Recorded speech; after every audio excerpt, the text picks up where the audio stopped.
Las opiniones hechas en este podcast son propias de la autora y no se propone faltar al respeto sobre quien se hable en este episodio. La finalidad solamente es informar. Expediente IM-109. Las brujas de la isla Magui. Varias veces durante nuestras vidas hemos tratado de descubrir y encontrar la existencia de entes que se dediquen a lo que nosotros no estamos acostumbrados en este mundo. La brujería siempre ha sido tema de especulación dentro de diferentes sociedades en el mundo, incluidas desde las primitivas. Por medio de la ignorancia y el tiempo en el que se vivía, muchas veces personas, sobre todo mujeres, se vieron envueltas en diferentes juicios en los que se les acusaba de ser practicantes de ocultismo por eventos que sucedieron en los pueblos en los que vivían. En Irlanda, entre 1710 y 1711, sucedió algo parecido. 8 mujeres habían sido acusadas de brujería debido a diferentes cuestiones que habían pasado en la isla Magui, entre ellos la posesión demoníaca en cuerpo, alma y mente de una adolescente. ¿De verdad estas 8 mujeres eran las culpables de ser bruja? ¿O estamos hablando de situaciones meramente de cosas no antes vistas en la isla? ¿Es probable un caso de un poltergeist? ¿Magia negra? ¿O estamos viviendo, 20 años después, algo como en Salem, Massachusetts?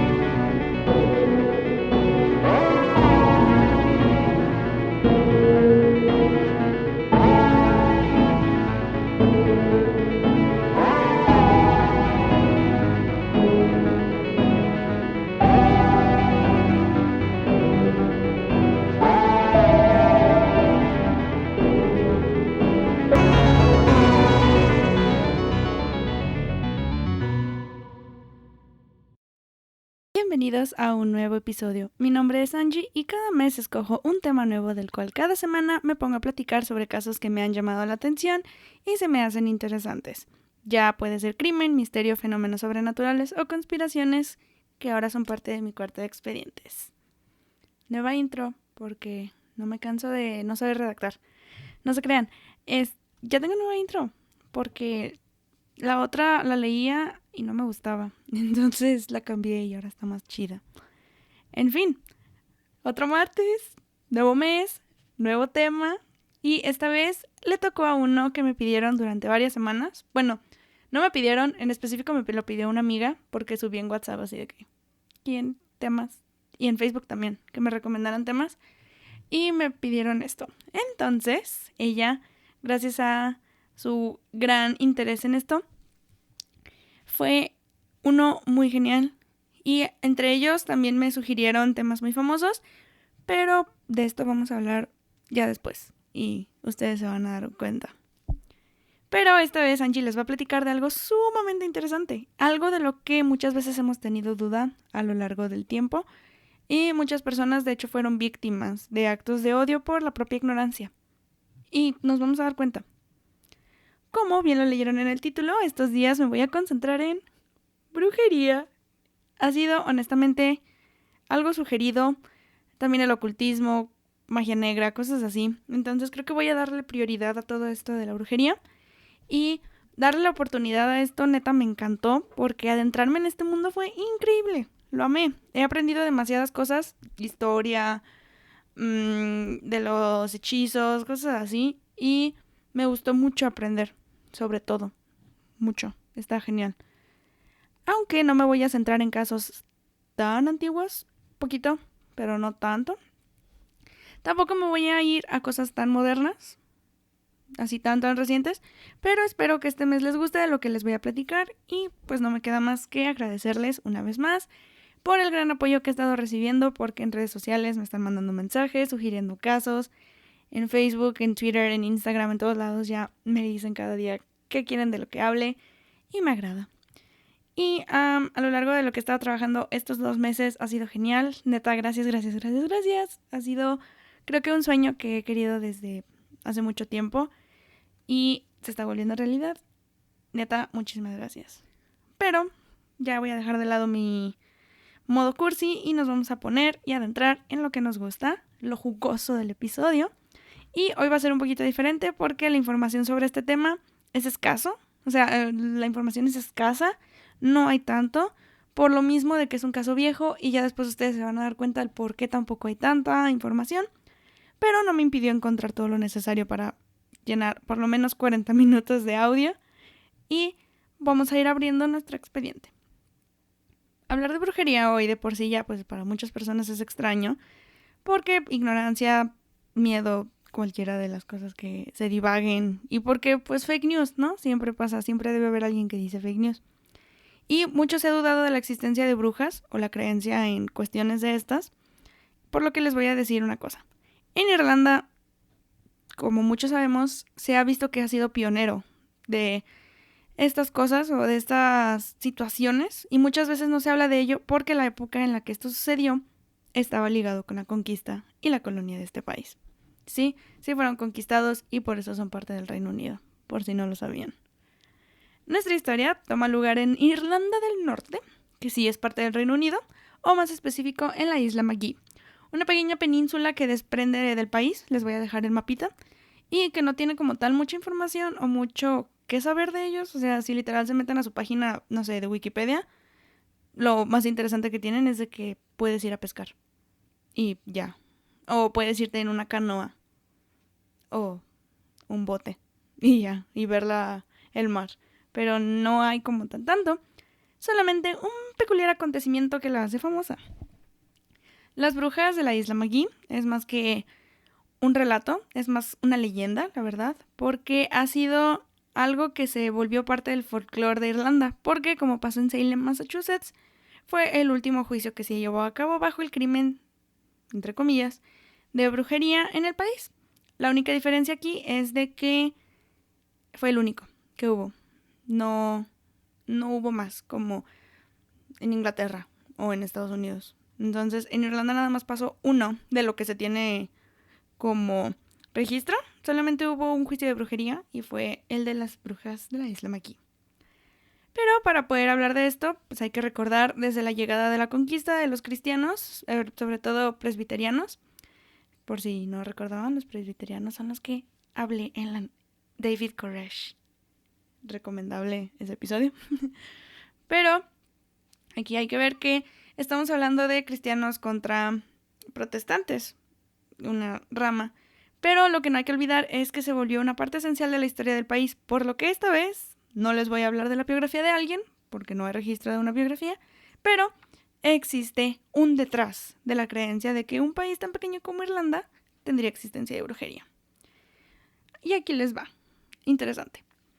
Durante el tiempo de las plantaciones Tudor, o como a mí me gusta decirle, la conquista de Irlanda, o colonización, miembros de la Iglesia Protestante de Escocia durante los años 1556 y 1557 fueron los encargados de tomar las tierras de todos los que vivían en Irlanda por órdenes de la reina Tudor. Por eso se le llamó así. Es por esto que el nombre de la conquista. Porque estamos hablando de reina Tudor, previamente Enrique VIII, cosas así. Al momento en que los nuevos dueños provenientes de Escocia llegaron a Irlanda y se quedaron con literal todo después de que quisieron controlar la rebelión de los irlandeses, claro que la manera en la que lo hicieron no solamente fue quedándose con sus propiedades, sino también esparciendo un poco de rumor y miedo en ellos porque ya tenían previamente algo que decía alrededor del país que en Irlanda se llevaban a cabo prácticas de brujería y como no podemos dejar de lado la religión, la superstición provenía de la creencia presbiteriana escocesa. O sea, si juntamos presbiterianos, Escocia y juntamos también rumores, estamos diciendo que la cacería de brujas entonces llevó a cabo todo esto. De hecho, si nos cambiamos un poquito de Irlanda y nos vamos a Escocia, podremos darnos cuenta que en Escocia ya se hacía este tipo de prácticas de cacería de brujas. Déjenme decirles, porque de nuevo, estamos juntando religión, no podemos separarnos tanto de ese tema. Y les va. Esto de la cacería de brujas era algo literal sumamente importante, porque los 1500, claro, y la gente allí era mucho más supersticiosa que en Inglaterra. Y sí, todavía lo es. O sea, son muchísimo más conservadores en Escocia que en Inglaterra a la fecha. Y si lo vemos en el pasado, tanto así era su como creencia, no lo sé, sí, algo así. Estamos hablando de que era tan mucho el país, o sea, Escocia era tan mucho. Para quienes no lo sepan, mucho es alguien sumamente religioso, así súper religioso, que llegaron a perseguir a casi 4,000 personas para juzgarlos en los tribunales. Y más de 3/4 de estas, o sea, estamos hablando de como 3,000 personas. No sé, no soy buena en mate, háganmelo saber, porfa. Y, o sea, estamos hablando de 3,000 personas, o sea, 3/4 de esta población fueron asesinadas, o sea, porque era la condena, por estrangulamiento o por lo que ya conocemos muchos, la quema de personas, porque esa era la medida en la que ellos se prevenían de las brujas. Ok. Pero ya les di un preview de Escocia. Regresando a Irlanda, nos damos cuenta de que los conquistadores escoceses habían llevado consigo la gran superstición de brujas y actividades anormales en el país y la vinculación directa con nada más y nada menos que el mismísimo Satanás, porque siempre debe aparecer nuestro gran amigo aquí. Aunque ya no hacían sus debidas cacerías, la creencia pues ya la tenían y era bastante y suficiente para llevarla consigo a un país que estaban colonizando. Hay muchas cuestiones que toman parte en el caso de la isla Maggie, porque pues aparte de esto estamos hablando de que la demografía era baja y los factores sociales se convirtieron en el pivote del caso. Además de que les estoy platicando prácticamente de una pequeña península en el condado de Antrim, de nuevo, o sea, es súper chiquito Island Maggie. Y además es probable que lo documentado en la historia del país, desde testimonios, periódicos, panfletos, cartas, y obviamente, porque al parecer esto era de carácter sumamente importante, documentación legal, pues eso es lo que nos ha salvado para conocer sobre el caso. Y bueno, ya que les di como una historia de las brujas del Reino Unido, como tal, porque estamos hablando de 3 países, ya puedo hablar de lo que de verdad sucedió en la isla Maggie. En 1711, 8 mujeres fueron encarceladas y ridiculizadas públicamente en Carrickfergus por haber embrujado, entre comillas, a una joven de 18 años llamada Mary Dunbar, quien alguna vez había sido testigo de visiones y cosas raras alrededor de su estancia en la isla Maggie. Para conocer un poco sobre esto, hay que mencionar a las víctimas del último y único juicio de brujas que se llevó a cabo en Irlanda. Janet Liston, Elizabeth Seller, Catherine McCalmont, Janet Carson, Janet Mean, Jane Latimer y Margaret Mitchell. El que se les acusó a estas 7 mujeres fue de haber atormentado a Mary Dunbar en la casa de James Hatridge y de otros lugares. Pero, ¿qué pasó en realidad? Como esta vez no me voy a concentrar en la biografía de alguien porque mágicamente desaparecieron todos los transcritos, no es cierto, fue en la guerra, pues no hay como tal vida de las víctimas. Así que me voy a ir directo a lo que pasó en 1711 y este juicio. La mayor cantidad de información las vamos a encontrar en un libro titulado Poseído por el Diablo, la verdadera historia de las brujas de la isla Maggie y el único juicio público de Irlanda, del autor Andrew Snedden, un profesor dedicado al estudio e historia de la brujería en Irlanda. En la página web, elcuartoexpedientes.com, les dejo todos los detalles para que lo puedan comprar. Yo no lo compré lo leí en PDF, hola Pam. Y la neta está muy chida, entonces sí les recomiendo que lo lean, si les agrada este tipo de cosas. Y aquí vamos a empezar. Nuestra historia comienza un año antes, de hecho, en 1710, antes de la llegada de Mary Dunbar a esta gran cosa que pasó. Anne Hatridge era viuda de un ministro presbiteriano en la isla Maggie. Era muy respetado y su nombre era John Hatridge, y a partir de este acontecimiento, pues decidió irse a vivir con su hijo, porque enviudó y no quería estar sola. Porque es entendible, ya no tenía a su compañero de vida. Con lo que Anne no contaba era de que a partir de este momento ella comenzaría a vivir una serie de eventos indescriptibles y además bastante extraños. Wow, va a llover, ok. Los registros de actividad paranormal se fueron registrando, pero no era algo que al parecer le afectara tanto. Solamente eran señales de que, pues, algún poltergeist le estaba afectando y lo normal, o sea, no le daba tanta importancia como a lo que estaba pasando. Lo que sucedía era que las sábanas se le movían, las cortinas se le abrían, o pues algo que para Anne era muy simple. Y entonces no era como considerado malo, por así decirlo. Y ya después de esto, ya tuvo que pasar algo muy fuerte. O sea, comenzó a sentir que alguien invisible estaba lanzando piedras a su cama. Y aunque ella sí decía que se le hacía extraño, pues no le tomaba el cuidado como muchos de nosotros lo hubiéramos hecho. Y como en este podcast no estamos acostumbrados a que algo se quede solamente con la puntita de lo que hay, siempre hay que saber que existe más.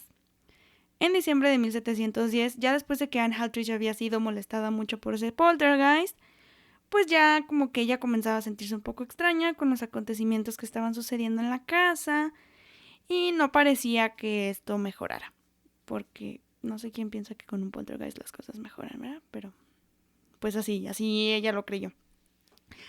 Un día, mientras se encontraba sentada frente a la fogata que había en la cocina, pudo ver que se aparecía un niño, que tenía alrededor de 11 años al lado del fuego y que parecía tomar asiento como justo a su lado.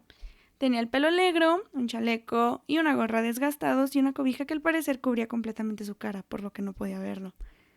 Anne, preocupada, decidió ofrecerle algo de comer y té y pues que también quería preguntarle quién era y qué estaba haciendo. Al parecer no tuvo respuesta alguna porque pues no. Y el niño mejor decidió comenzar a bailar alrededor de la cocina durante un rato hasta que al final se echó a correr por toda la propiedad de los Haltridge hasta donde tenían a las vacas.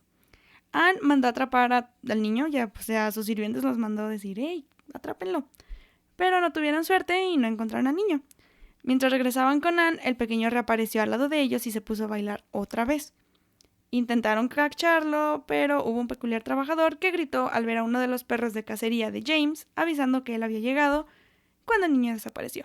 Y no se volvió a saber nada de eso. O eso creyeron, ¿verdad? Porque no se supo nada del niño durante 2 meses. Pero Anne Haltridge siguió experimentando actividad poltergeist en lo que ahora todos llamaban el cuarto embrujado. Pero no fue hasta febrero de 1711 cuando Anne se encontraba en su cama leyendo un libro llamado Sermones del Convenio, el cual hizo a un lado por un momento y cuando quiso tomarlo de nuevo ya no estaba donde ella lo había dejado. Se había perdido por completo la vista del objeto. Aunque Anne estuvo buscando su libro, no lo pudo encontrar, pero alguien le ayudó. El niño se le había aparecido otra vez, pero ahora se encontraba fuera de su ventana, la cual rompió solamente para enseñarle a una de las sirvientas llamada Margaret de que él lo tenía. Ella le preguntó que si de alguna manera él sabía leer este libro y él le contestó, citando, «Claro que sé leerlo, el diablo me enseñó a hacerlo». Claro que esto le asustó demasiado y comenzó a bendecirse, pero él le comentó que nada de lo que estuviera haciendo le serviría por más que intentara. Después de este curioso evento, el niño comenzó a hacer con la cobija que lo cubría a su alrededor, pues, cosas, y se sacó de ahí una espada con la que amenazó a todos los que vivían en ella, diciéndoles que los asesinaría. Pero Margaret mejor decidió escapar y encerrarse, porque culito pero sanito, en uno de los cuartos que había en la sala. Pero él le comentó que aunque se escondiera, no podría escapar porque él podía entrar de cualquier manera en cualquier espacio pequeño de la casa. Y esto era porque el diablo lo podría cambiar en lo que fuera y al romper otra ventana, pues tomó la gran decisión de atrapar a un pavo. O sea, dejó a Margaret y mejor quiso ir al pavo con la espada que tenía. Ok. No sé por qué quiso robarse el animal, no dice en el libro, pero tampoco hay mucho detalle sobre esto. Wow, si escuchan eso es porque va a llover. Nice. Regresando al tema, no se sabe, o sea, cómo es que un poltergeist le da hambre, ¿verdad? O pues que quiera vender jamón por kilo, pero es una extraña decisión. No sé cuánto estaba el jamón en ese entonces, ahí sí les fallo. Pero aún así, el niño intentó matar al pavo, y mientras lo perseguía se le cayó el libro y el ave escapó. Pero creo que no era como que el jamón por kilo era algo que él quisiera, sino recuperar el libro caído mientras se encargaba de cavar un hoyo en el jardín con su espada. Súper normal. Cuando le preguntaron qué estaba haciendo, porque lo normal es hacer este tipo de cosas a un ente y cotorrearlo cuando tiene una espada en mano intentando matarte, él contestó que estaba preparando una tumba para el cuerpo que estaba a punto de abandonar la casa. No especificó quién, por lo que solamente se fue mientras se reía y atravesaba una pared. O sea, él estaba avisando o previniendo la muerte de alguien. No se volvió a saber nada del niño de nuevo. Solamente Anne fue experimentando actividad poltergeist una vez más, Sus sábanas diario eran movidas del lugar y se apilaban en diferentes espacios, debajo de la cama, debajo de las mesas o en los jardines. Muchas veces, pues entre todos intentaron acomodar la cama, tenderla otra vez, poner las sábanas, pero pues no. Al parecer esto no hace algo diferente, sino pues cada vez más y más y más, hasta que una última tercera vez encontraron las sábanas, pero ahora no estaban apiladas, sino estaban sobre la cama y habían tomado la forma de un cadáver. Por el miedo que esto provocó en Anne, mejor pues, decidió contactar a la iglesia de su difunto esposo para pedir ayuda. El ministro Robert Sinclair y 2 hombres más llegaron a la casa para orar y bendecirla. Pero pues fue prácticamente como estuvieron pasando el tiempo. Y ya después de tanto rezar, Anne decidió retirarse a dormir con la esperanza de que eso por lo menos le ayudara. Y como es de esperarse, no durmió bien. Ella fue la única que decidió irse a dormir, por lo que el ministro Sinclair se quedó despierto orando y no pasó nada hasta que él fue interrumpido con los gritos de dolor de Anne Haltridge, a quien encontró acostada quejándose de haber sido apuñalada por la espalda, lo cual había sido ya la gota que derramó el vaso. La cambiaron de cuarto, pero este dolor nunca se fue y continuó creciendo hasta su muerte el 22 de febrero de 1711. La actividad poltergeist en esa casa no había sido detenida, y ahí seguía, o sea, se murió Anne, pero ahí estaba el poltergeist, y las sábanas todavía eran acomodadas en la forma de cadáver. Y, como es de esperarse, el miedo en la familia Haltridge seguía aumentando. No pasó mucho tiempo cuando el duelo comenzó ya a ser una gran parte de los integrantes, y eso no se convirtió en algo que se pasaría por alto para la nuera de Anne Haltridge. Tan preocupada por la soledad de su esposo y no quería que eso como que lo consumiera, y al parecer sus plegarias fueron contestadas cuando el 27 de febrero de 1711 Mary Dunbar, de 18 años, prima de James, se fue a vivir con los restantes Haltridge para darles compañía y un poco más de como sentimiento de que estaba con ellos. Y pues debido a los curiosos acontecimientos que habían estado sucediendo, lo que provoca duda, y claro, Mary Dunbar era muy supersticiosa, por si tenían la duda. Entonces sí, todos estos acontecimientos que empezaron a suceder eran como algo que ya estaba presentando porque Mary ya traía como sus ideas de que había brujería en la isla. Al parecer, pues ella había llegado de Belfast, la capital de Irlanda del Norte, para ayudar en las actividades de Castle Rag, pero su llegada solamente haría que nuestra historia entrara a un ciclo de principio a fin, así, un ciclo. Y como efecto dominó, así se va a ir esto. Todo comenzó a irse de cabeza desde la llegada de Mary a la casa de los Haltridge. Al momento de que quisiera dormir, encontró su baúl abierto y mucha de su ropa había desaparecido. Pero después notó que de hecho no era así, sino que la habían estado dejando alrededor de la casa. Al momento de estar recogiéndola, encontró un mandil tirado en el suelo, pero este se encontraba como en la forma de una pelota y solamente un pequeño hilo hecho nudo salía de ella. Cuando Mary logró desenredarla, pudo darse cuenta de que lo que se encontraba dentro era un gorro para dormir de Anne Haltridge. O sea, esos gorritos que se ponían, se llaman bonnets.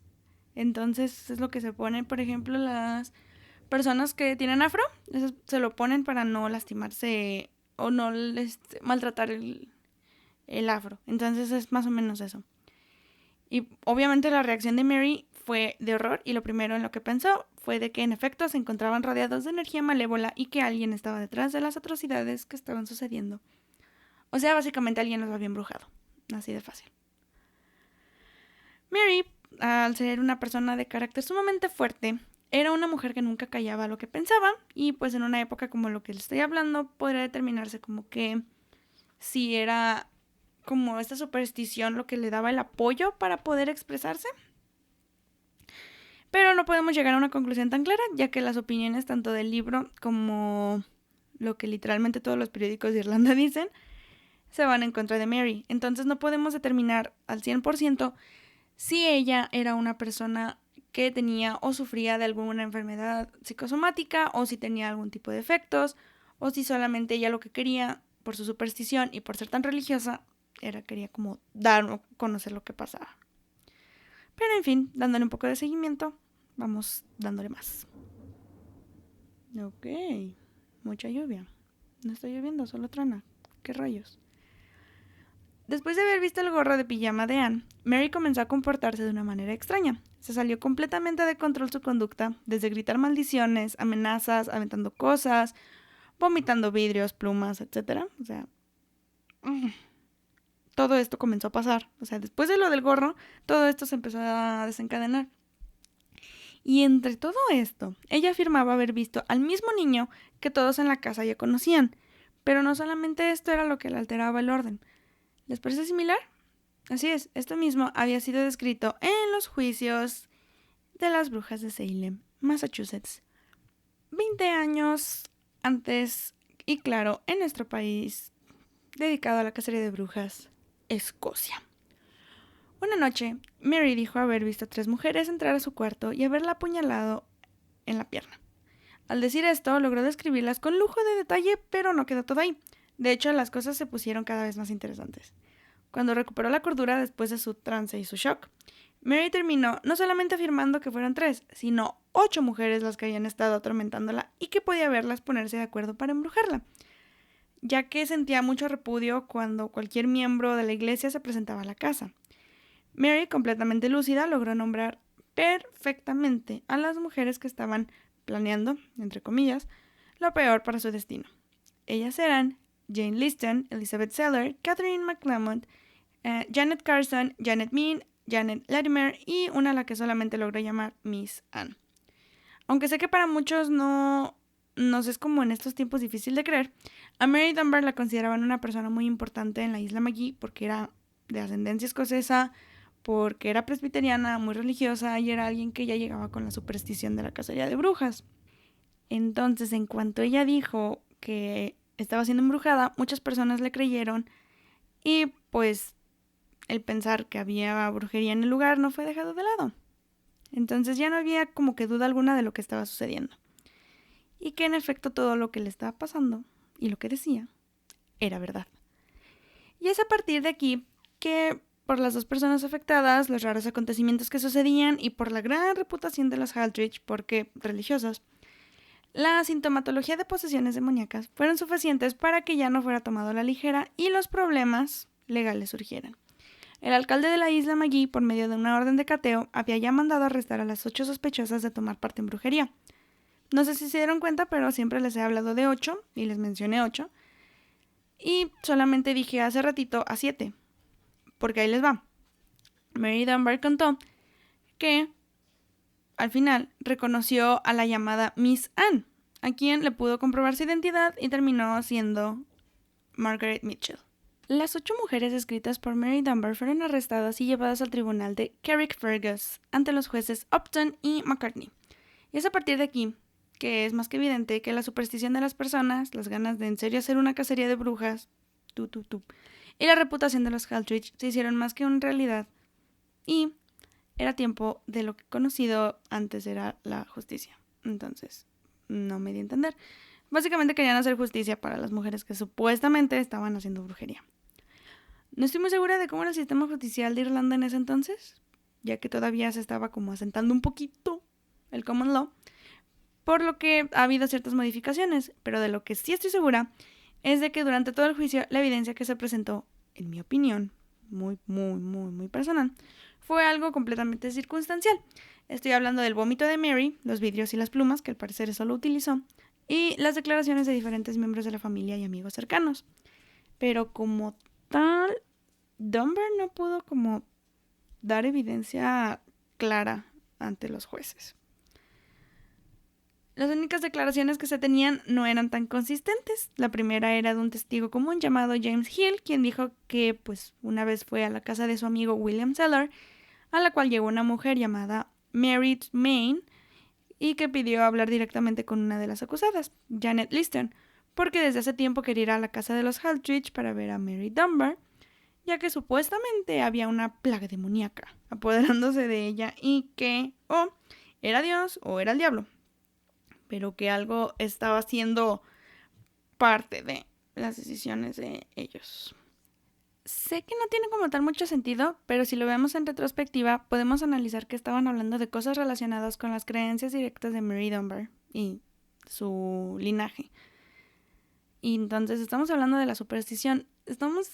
100% hablando de pura superstición de una mujer que llegó a la isla McGee, que ya traía como esa idea de que en este lugar se practicaba brujería. Y yéndome a su declaración, Mary Dunbar aseguraba una y otra vez que un día antes del juicio se le habían aparecido 3 brujas de nuevo y la amenazaron en sus sueños diciéndole que no podía decir nada en su contra. Pero de eso me voy a ir un poquito más adelante. En efecto, esto sucedió, pero no porque ellas se lo dijeron, sino por una serie de eventos que se fueron desenredando en el juicio. Y aquí les va. El 31 de marzo de 1711 comenzó todo como se tenía planeado en contra de las 8 mujeres acusadas. Y el registro que se hay de la historia fue redactado desde el tribunal porque, pues, es lo que hay. Lo escribió el vicario de Belfast, el Dr. Tisdall, quien fue testigo de todo lo que sucedió, y lo escribió de la mejor manera posible. De acuerdo al Dr. Tisdall, la fuerza que tenía Mary durante el juicio era demasiada, ya que, pues, ni siquiera 3 hombres la pudieron contener, unos fortachones, así bien mameis. Y esto era porque ella estaba en constantes trances y shocks, que solamente la hacían murmurar, era una actitud sumamente violenta, hablaba de una forma incoherente y todo lo que salía de forma entendible era para expresarse sobre las brujas. O sea, lo único que se le podía como que medio captar era porque estaba maldiciendo a las brujas. Entre estos como ataques, también hacía de manera extraña su lengua y parecía que se atragantaba de la misma actividad, o sea, por los efectos, y ponía como, no sé, sentía algo como en su tráquea y neta era como ver El Exorcista. La manera en la que lo describen es de que tenía tipo dedos en su tráquea, entonces la mujer casi se quedaba sin boca. Y ya lúcida se quejaba de que la habían estado embrujando a las mujeres durante todo el juicio y que se había roto completamente la garganta. Como si alguna de ellas le hubiera metido los dedos y se lo hubiera lastimado. Y a quien acusó de esto fue a Janet Min, de quien confirmó que si le revisaban los nudillos veían que estaría distorsionados y chuecos. Los jueces la llamaron al estrado y en efecto sus manos se veían como si hubiese torcido algo. Sus tendones y nudillos estaban tal como Mary los había descrito. Pero como en todas las historias sobre estos acontecimientos, siempre existen más eventos más extraños. Y en efecto, aquí no faltaron. De los 3 hombres que la habían agarrado mientras tenía este tipo de crisis, uno pudo decir que no había nada visible en los brazos, solamente un hilo que tenía 7 nudos y un filete en su rodilla, al mismo tiempo que, según varios, se había puesto en su cabeza. No sé por qué te pondrías un filete en tu cabeza. Pero además trataron de decir que ya no tuviera este tipo de cosas, por lo que un sacerdote sugirió que le escribieran una oración y que se la ataran en el cuello. Pero ella lo repelía porque decía que las mujeres la estaban jalando para no poder hacer nada, obviamente.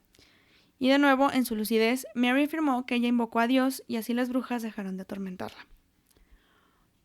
Hubo evidencia que desconozco por qué fue permitida, pero se confirma que varias veces se trató de sacar a Mary por medio de un umbral que había en el tribunal porque ya no se aguantaba más lo que estaba pasándole y que entre, pues, todos sus ataques, las mujeres le dijeron que no podía tener el poder de salir y que al momento de querer rescatarla iba a ser imposible por la gran fuerza que tenía y el olor a azufre que estaba emanando de ella, por lo cual impedía a cualquier persona acercarse. Y pues esto no fue lo único que pasó, pero no hay más registro de qué sucedió durante todo este juicio, solamente lo que escribió el Dr. Tittle. Solamente hubo un último evento que logró determinar la efectividad de la testimonial de Mary. Ella comenzó a vomitar frente a todos y juró que lo que tenía en sus manos, porque se puso las manos mientras vomitaba, era algodón, plumas, hilos, alfileres y botones, diciendo que, por última vez, fue amenazada por 3 mujeres que describió perfectamente y que también le habían dicho que no lograría declarar nada en contra de ellas. Y esto, en efecto, fue lo último que salió de su boca. Mary Dunbar no volvió a hablar en todo lo que quedó del juicio, dejándola así sin testificar más en contra de las 8 mujeres. Ya no tuvo ataques ni trances violentos, solamente estaba cada vez más débil e inmóvil. La gente ya no sabía qué más podría sucederle, porque de lo único que se tenía certeza era de que algo andaba mal con ella. Después de los acontecimientos no quedaba más que saber como la parte acusada, o sea, saber la información de la parte acusada. Y la corte quería pues conocer un poquito de las 8 mujeres, pero pues no se hizo mucho porque ninguna de ellas tenía defensa legal. O sea, todos en el pueblo les habían dado la espalda y no había quien pudiera abogar por ellas. O sea, se encontraban sin la manera de tener por lo menos un poco de justicia o que las escucharan para que ellas mismas dijeran su versión de los hechos. Lo único que les quedó, pues, fue lo típico de los juicios del common law, cuando le preguntan ¿cómo te declaras? Ellas lo que dijeron en todo momento fue inocentes. Después, pues, como claro, la religión no se puede dejar de lado porque todo va alrededor de ello. Lo que se logró comprobar sobre las 8 mujeres era que ellas ya habían recibido la comunión, algunas más recientemente que otras, por lo que eran cristianas, además de que asistían regularmente a la iglesia, eran mujeres trabajadoras y además eran capaces de decir la palabra del Señor. Aunque este último argumento fue refutado por varias personas porque decían que lo más probable era que ellas hubieran aprendido a orar en la cárcel, porque todos los prisioneros eran presbiterianos, por lo que ellos tal vez les enseñaron. No me parece, pero ok, lo tomaré. Esto al parecer fue suficiente para que los dos jueces, quienes estaban comenzando a deliberar, y vaya, que tomaron bandos, pudieron determinar bien. El primero fue el juez Upton, a quien le pareció algo completamente innecesario el que se hiciera un juicio con falta de evidencia y todo fuera por una simple circunstancial. Same. Dijo que el jurado no podía encontrar a las 8 mujeres culpables porque el único testimonio que podía ser viable, comillas, había dejado ya suficientes afectaciones y que no le parecía algo necesario. Básicamente lo que dijo pues fue que no dudaba la existencia de un ente sobrenatural, pero si ellas fuesen brujas no serían tan consistentes en asistir a la iglesia y atender los servicios de Dios. Entonces, básicamente, el más cuerdo de esto fue el juez Upton. O sea, neta era el único que decía, esto es una reverenda estupidez, ¿cómo es que estamos haciendo un juicio con falta de evidencias? Solamente estamos hablando con la testimonial de alguien que no estamos 100% seguros de que esté bien en sus facultades mentales. Y además, estamos viendo que no es algo que sea necesario. Pero, pues aparte de que este señor era el más inteligente y el más capaz y razonable, también existe otro bando. El juez McCartney dijo que, pues no, que lo que decía el juez Upton no era cierto y que todo lo que había sido presentado durante el juicio era viable. Y estaba en contra de sus opiniones, porque muchos. Para él todo lo que vio no lo hacía dudar ni tantito de que el diablo se había apoderado completamente de las mujeres y pidió al jurado de que el veredicto se declarara culpable. Mientras que el juez Upton les decía que no podían ser culpables porque no había presentación de documentación que dijera que en efecto lo eran. Entonces era bando. No, era que Guerra de Titanes. Un ejemplo, no me hagan caso. La opinión, de hecho, del juez McCartney fue... Ay, el micro. Fue tan importante para el jurado y la información sobre las vidas personales de las acusadas, porque supuestamente esto es lo que influye. Nice. Desde la situación económica, sus discapacidades, hasta sus actividades como que fumaban y bebían alcohol, que era algo, completamente malo para la época, fue suficiente para que en corto se regresara con un veredicto, el cual resultó ser de que todas eran culpables. Yo no sé por qué, eso me molestó al leerlo. ¿Cómo es que mujeres? O sea, ¿cómo es que la vida personal de alguien influye tanto para tomar una decisión? Estamos hablando de la verdad legal, no de la verdad pura. Duh. Hasta yo lo sé.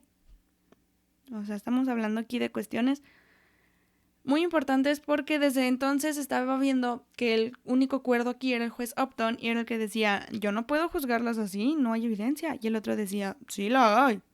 Dios. Entonces, no sé, a mí me molestó mucho el que dijeran, esta señora toma. A mí ya también me van a linchar por tomar. Dude, neta. Eso. La decisión final, pues ya, todas eran culpables y habían sido sentenciadas a 1 año de prisión. Que entre todo lo malo esto es lo bueno, y ya después les voy a decir por qué. Durante el cual, este año, fueron humilladas en la plaza en los días que eran los market days o días del mercado, que era cuando más gente había, y esto fue por lo menos 4 veces en las cuales les lanzaron de todo. Piedras, verdura, basura, lo que se encontraran. Fue tan evidente el odio, el repudio, las ganas de no sé, declararlas brujas, que una de las mujeres, por tanta fuerza de lo que lanzaban, perdió uno de sus ojos. Increíble. O sea, por esto perdió uno de sus ojos. No se vale.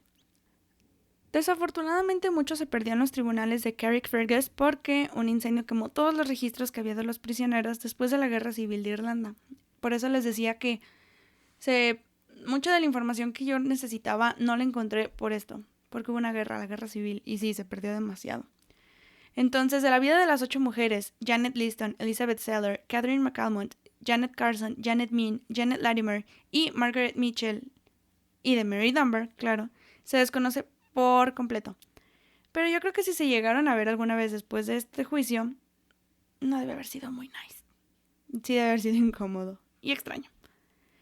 Pero dejando de lado lo feo, siempre viene lo bueno. No siempre, pero vino algo bueno, afortunadamente, y lo dejo en comillas al aire, porque nada de esto estuvo bien. O sea, no quiero decir que, ay, qué bueno, la sentenciaron. No, porque no estuvo nada bien, estuvo muy feo, no me gustó para nada, porque estamos hablando de superstición, gente que dijo estas cosas. Aunque fue un año, estamos hablando de que ellas vivieron lo mejor. O sea, estamos diciendo que ellas se les dio la mejor condena, porque, de hecho, ellas fueron sentenciadas en Irlanda. O sea, ellas fueron juzgadas en Irlanda y no en Inglaterra o en Escocia o Estados Unidos. Se salvaron de que las mataran por ahorcamiento, las mataran por quemas. O sea, ellas tuvieron el mejor resultado de todo esto. Entre todo lo malo, esto es lo único bueno que yo encontré. Me da mucha tristeza, pero si esto hubiera pasado como en Salem, otra cosa estaría sucediendo y la historia sería diferente. El autor del libro que les mencioné, el doctor Andrew Snedden, quien se dedica solamente a estudiar la brujería en Irlanda, de hecho dijo que tiene más evidencia que deja todo el testimonio de Mary Dunbar como tonto y manipulador. Como Mary venía de ascendencia escocesa y británica, es muy probable que ella hubiese aprendido un poco sobre el estereotipo que se tenía sobre brujas, y que además las 8 mujeres acusadas encajaban perfectamente en su acto, porque es claro que el Dr. Snedden dijo que ella siguió un guión. Entonces ella quería como el típico ellas son brujas y ellas son parte de la descripción de brujería, entonces no se puede decir que no se puede decir que sí, pero el Dr. Andrew lleva desde 2011 trabajando en esto, no sé en la actualidad cómo es el resultado, pero él confirma de alguna manera que esto parece ser una tontería. Y además hay algunos estudios que creen que los síntomas de todo lo que pasó durante el juicio fueron acciones psicosomáticas, o sea que ella pudo como controlar de alguna manera perfectamente su cuerpo y su mente para que hubiera este resultado, solo hubiera manipulaciones y pudiera acusar perfectamente a las mujeres sin ningún problema. Pero de esto no hay certeza al 100%, entonces todavía se está como tratando de entender. Para mí solamente me queda comentar de si opina que posiblemente por ser nueva, Mary Dunbar se podía salir con la suya con cualquier cosa, además de que era una persona muy religiosa, que para ese entonces era súper importante y a la gente le agradaba. Y como ya se tenía el antecedente de la brujería en Irlanda, creo que es muy probable que el manipular para hacer creer más en esto es evidente. La brujería jamás fue una amenaza en Irlanda, o sea, esto fue traído por los conquistadores de Escocia y sus creencias presbiterianas, ya que las cacerías de brujas se hacían en ese país. O sea, estamos hablando de que, aunque hubiera la creencia de que había brujas o cualquier cosa en Irlanda, pues no les importaba. O sea, decían, pues si lo hacen, que lo hagan ellas y no nos afecten. Hay que recordar que más de 3.800 personas en Escocia fueron perseguidas nada más porque se les acusó. Ni siquiera había la como certeza de que sucedió, simplemente se les acusaba. Entonces, Irlanda no era el problema. La gente que llegó a meter ideas en la cabeza de las personas sobre lo que estaba bien y lo que estaba mal, sobre lo que estaban haciendo, era lo que les impedía. ¿Les suena parecido? A mí también. Se le llama la conquista. Y lo único que me queda decir es que Irlanda y la isla Magui siguen siendo famosas en el mundo por la magia y la brujería porque no hay comprobación aún de que existieron actividades sobrenaturales y que todo fue actuado. Pero a mí me dejó con un expediente en el gabinete y demasiada intriga. Me dan ganas de ir a Isla Magui para saber qué onda. Y esto ha sido todo. Esto concluye y así yo termino la historia del juicio de las brujas de la isla Magui. Espero que haya sido de su agrado. Por favor, háganme saber qué piensan de esta historia, qué creen que haya sucedido en realidad con Mary Dunbar. Si estaba loca, no estaba loca, tenía algunos problemas, si había brujas, no había brujas, háganmelo saber todo, coméntenme, no sé, escríbanme, me gusta que me escriban, me gusta leer sus comentarios, está muy chido, la neta sí me gusta que me escriban, está muy muy padre y sus opiniones son lo que más valen para mí. No sé, esto es lo mejor que ha pasado, para mí este tema me gustó mucho, me entristeció pero también me gustó porque es demasiada información tan chida. Y recuerden que me pueden compartir todas sus opiniones, dudas, lamentos, lo que quieran en cualquiera de las redes sociales del podcast. En Twitter estamos como @expedpodcast, en Instagram como @expedientespodcast y en Facebook como El Cuarto de Expedientes. O si de plano les da muchísima hueva buscar tantos usuarios como a mí, síganme en Twitter y en Instagram como @angie_van con doble N. Y coméntenme qué piensan de este caso y del nuevo tema que les acabo de traer. Si gustan sugerirme casos, la neta lo aprecio mucho, me gusta que me recomienden investigar más cosas, me sirve además porque así puedo ir planeando nuevas temáticas alrededor de los meses. Normalmente tengo 1 o 2 meses de anticipación ya planeados, pero no queda de más que me digan y me pidan cosas de las que quieran que yo hable. Ya lo están haciendo y me encanta. Síganlo haciendo, síganme recomendando casos, es lo mejor. Y esto ha sido todo de mi parte y los dejo con la pregunta del millón. ¿Fue Anne Haltridge víctima de magia, brujería, demonios, poltergeist? ¿Sí habrán existido las famosas brujas de la isla Magui? Háganmelo saber. Nos escuchamos la próxima semana.